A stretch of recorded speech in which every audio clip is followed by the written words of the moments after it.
গত বছর যে পাঞ্জাবি আমরা 2500, 2600, 2800 টাকা দিয়ে কিনছি, এবছর সেই পাঞ্জাবি 4000 টাকা, 5000 টাকা এরকম। যে প্রোডাক্টটা চয়েস হয় সেটার প্রাইস অনেক হাই, যেটা প্রাইস কম সেটা চয়েস হবে না।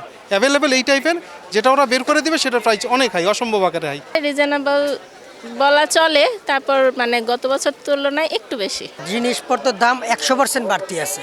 আপনার এই সরকার পতন হয়েছে, আমাদের সাধারণ মানুষের জন্য কিছুই হয়নি। সবচেয়ে বড় যে জিনিসটা সেটা হলো যে প্রোডাক্টটা চয়েস হয় সেটার প্রাইস অনেক হাই, যেটা প্রাইস কম সেটা চয়েস হবে না। অ্যাভেলেবেল এই টাইপের যেটা ওরা বের করে দিবে সেটার প্রাইস অনেক হাই, অসম্ভব আকারে হাই। গত বছর একটা পাঞ্জাবি ধরেন, গত বছর যে পাঞ্জাবি আমরা 2500, 2600, 2800 টাকা দিয়ে কিনছি, এবছর সেই পাঞ্জাবি 4000 টাকা, 5000 টাকা এরকম। সবসময় রোজার প্রথম দিকেই আসি এবং প্রথম দিকেই কেনাকাটাগুলো করার চেষ্টা করি। মানে শেষের দিকে একটু ভিড় বেশি পড়ে যায়, তারপরে কোয়ালিটিগুলো কমে যায়, তারপরে হলো প্রাইস বেড়ে যায় অনেক সময়। দেশ জুড়ে তোলপা ওয়ালটন ফ্রিজ কিনে আপনিও হয়ে যেতে পারেন মিলেনিয়ার।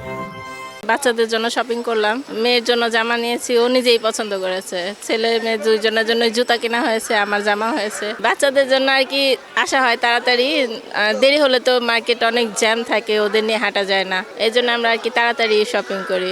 দাম জিনিসপত্র আছে রিজনেবল বলা চলে, তারপর মানে গত বছর তুলনায় একটু বেশি। বায়তুল আমান মার্কেটে বেশিরভাগ ইন্ডিয়ান ড্রেস, পাকিস্তানি ড্রেস এগুলো থাকে, তো ওইখান থেকে ইন্ডিয়ান একটা ড্রেস কিনলাম, মেয়ের জন্য এরকম নিয়েছি। আর জুতার মধ্যে এবার একটু কেটসগুলা বেশি ভালো দেখা যাচ্ছে, কেটস জুতাই নিয়েছি দুইজনের জন্য।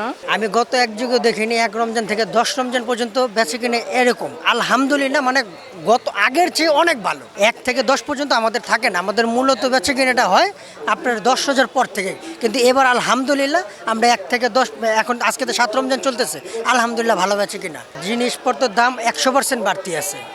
ঠিক আছে, আপনার এই সরকার পতন হয়েছে, আমাদের সাধারণ মানুষের জন্য কিছুই হয়নি। ঠিক আছে, সাধারণ আমি যেটা আগে খাইছি 10 টাকা দিয়ে, এখন খাই 12 টাকা দিয়ে। কিন্তু আমি চাইছি যে সরকার পতন হোক, কেন হোক, যেন 10 টাকার জিনিস 8 টাকা হয়। আমাদের সাধারণ মানুষ আমরা যেন বাঁচতে পারি। এখন দিনে আমাদের একটা মানুষের 500-700 ইনকাম আছে প্রতিদিন, কিন্তু আমাদের হয় না ফ্যামিলি নিয়ে, যেটা বাস্তবতা। মার্কেটের দাম, আমাদের কাপড়ের দাম আগের তুলনায় আগের মতোই আছে, কিছু কিছু প্রোডাক্ট হয়তো বা দাম বাড়ছে।